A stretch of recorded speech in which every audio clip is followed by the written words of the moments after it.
ببینید بعضی فیلم ها هست در یوتیوب سیل کنیم وقتی کریسمس اونا تجلیل میکنن، امو کشیش از اونا میایه و امو مجسمه عیسی مسیح ماندگی هست، در مقابل از مجسمه کلشان احترام میکنن، امو ابیات مقدسی که پیش خودشان هست که اونا میگن پسر خداوند زیر خوانده میرن و باز بعد از او یکی بر دیگه تبریکی میتن. این حال ما شما میتونیم که برشان بگیم که مبارک باشه که بچه خدا تولد شده؟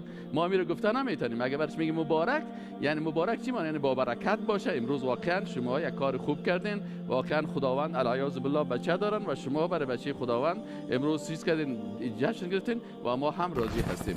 و اگر وسایل کفری را همون درخت کریسمس و چیزایی که مربوط به عقیدهشان میشه ایره جور میکنه و ایره برشان میفروشه، نه تنها پولش حرام میشه، حتی در عقیدهش هم تاثیر منفی میکنه و رضا بالکفر، کفر یک مشکل ایجاد میکنه.